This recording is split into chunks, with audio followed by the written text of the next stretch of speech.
You might not know this, but payday is the most dangerous financial moment of the month. The way your money behaves in the first 24 hours after you get paid matters more than everything you do for the rest of the month. And once you see why, that payday stress will finally start to make sense to you. Right now, millions of people in the UK are trapped in that paycheck to paycheck cycle, with research showing that unsecured debt like credit cards and personal loans averages over £4,300 per adult. But what if I told you that you could flip the script?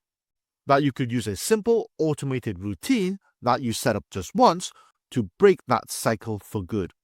In this video, I'm going to show you a step-by-step data-backed blueprint for UK financial planning. We're going to take the median UK salary of around £39,000 and build a payday routine that doesn't just help you survive until the end of the month, but actually makes you rich over time. The foundational principle of this entire blueprint is the 60-20-20 rule. It's a simple but powerful framework for dividing your take-home pay. The idea is that 60% of your income after tax should go towards your needs, expenses that you need to live. That's your rent, your bills, your basic groceries, your minimum debt repayments. Then 20% is allocated for your wants. This is the fun stuff, the lifestyle choices, the dinner outs, and the subscriptions. And finally, the most crucial 20% is for savings and investments. This is the money that builds your future wealth. Now, I know what you might be thinking. In the current economy, with rising rents and energy bills, hitting that 60% target for needs can feel impossible for many. And you're right. For someone living in a high-cost area like London, that percentage might be closer to 70%. The first step isn't about hitting a perfect number overnight. It's about calculating your actual baseline. You need to know with cold hard numbers what percentage of your pay is being consumed by your essential living costs. This awareness alone is power. It shows you exactly where you stand and what you're working with. If your needs are swallowing 70% of your income, your immediate goal is to find ways to get that down to 60%, which then frees up a crucial 10% that can be redirected elsewhere.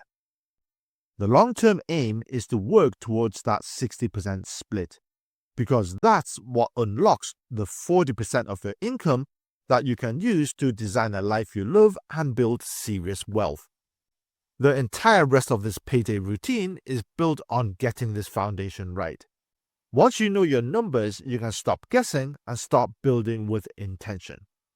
Here are the 3 steps on what to do when your salary hits your account. Step 1. The immediate split.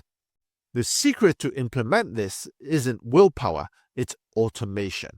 The single most important change you can make to your finances is to set up a system that moves your money for you. The moment your paycheck arrives, you're going to use the 60-20-20 rule as a guide.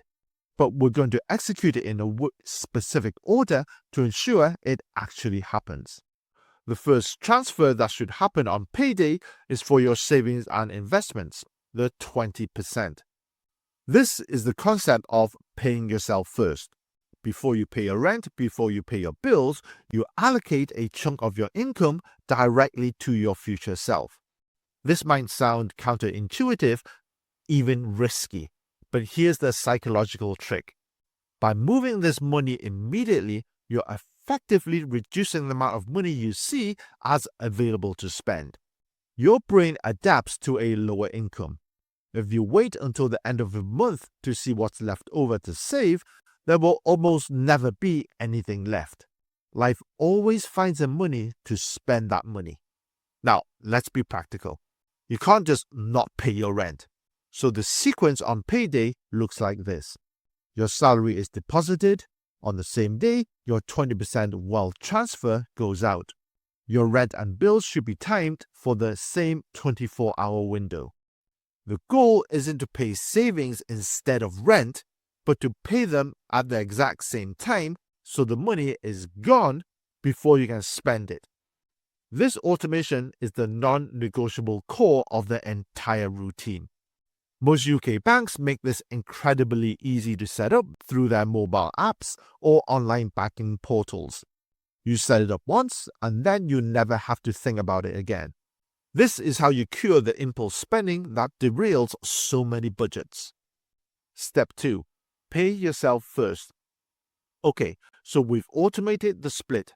Now, let's talk about where that crucial 20%, the money you're paying to your future self, should actually go. This is where most people get stuck, but for UK investors, it's actually pretty straightforward because we have two tax-efficient vehicles, the ISA and the SIPP. Before we dive into those, there's one critical step that comes before any investing, and that's building your safety net. This is your emergency fund, or what I like to call your quick solution fund.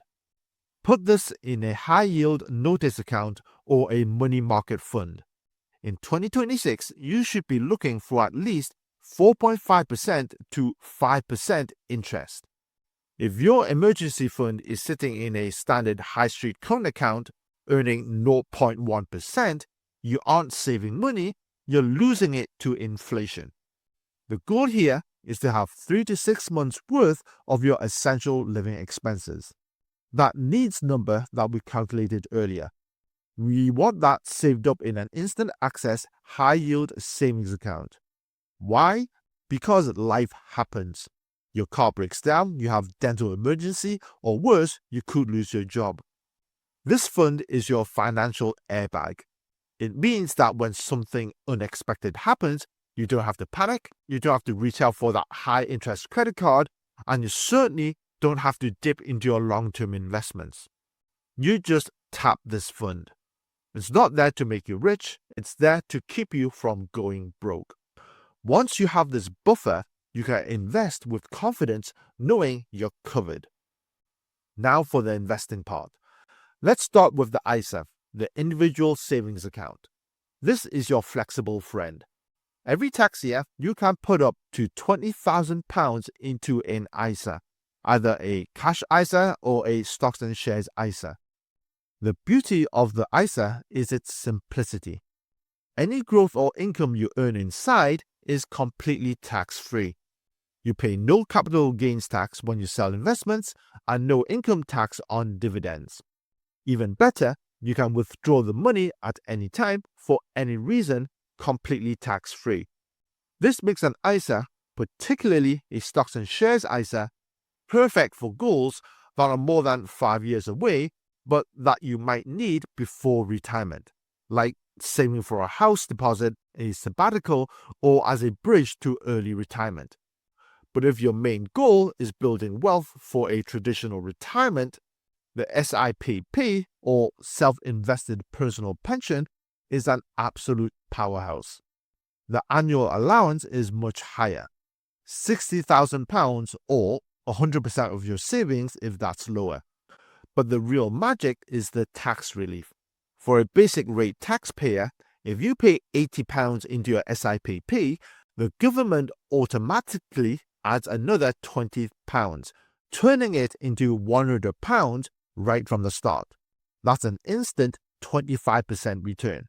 If you're a higher rate taxpayer, you can claim back even more through your tax return. This upfront boost is a game changer for compounding over decades.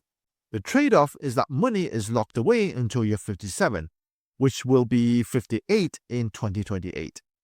But for the money you truly won't need until then, the SIPP's tax advantages are almost impossible to beat.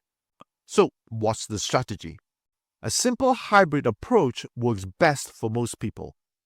First, if you have a workplace pension with an employer match, always contribute enough to get the full match. That's free money. Then, focus on maxing out your SIPP contributions to benefit from that massive tax relief, especially if you're a higher rate taxpayer. After that, any additional savings should go into your stocks and shares ISA for a more flexible tax-free growth. As for what to actually invest in, keep it simple. You don't need to pick individual stocks. A low-cost, globally diversified index fund or ETF that tracks markets like the FTSE All-Share or the S&P 500 is the most reliable way to grow your wealth over the long term. It's boring, but boring is what makes you rich. The key is to automate these contributions so that every payday, your designated amount flows directly into these accounts. Step 3. Strategic debt elimination. Now, before that investment engine can really start roaring, we need to clear the biggest roadblock: high interest debt. For those aged 25 to 44, this is often the heaviest burden. The rule is simple: any debt with an interest rate of over 8% is an emergency. It's draining your wealth faster than savings can grow. Target your highest interest rate debt first, which will make you save the most. This is non-negotiable. The biggest mistake is investing while carrying costly debt. If your savings earn 4%, but your credit card costs 20%, you're losing money. Focus your willpower. Also, don't make just minimum payments. That keeps you in debt for ages. Finally, once a debt is gone, redirect that entire payment to your next financial goal, not your spending. This will help you build powerful momentum. So that's the entire system. It's not about a magic stock pick or complicated side hustle. It's about setting up a simple automated routine that runs on payday every payday. You calculate your baseline, you automate your savings and investments into the right UK accounts, like your SIPP and ISA, and you strategically tackle any high interest debt. The result? You stop the paycheck to paycheck cycle for good. You turn the average UK salary into a path to becoming a millionaire, not through stress, but through a system that works while you sleep. If you want to dive more into methods of saving, check out my next video here. It explains how you can save £10,000 without having a side hustle. But of course, if you have a side hustle, things get a lot easier. Check out my next video here. I'll see you there.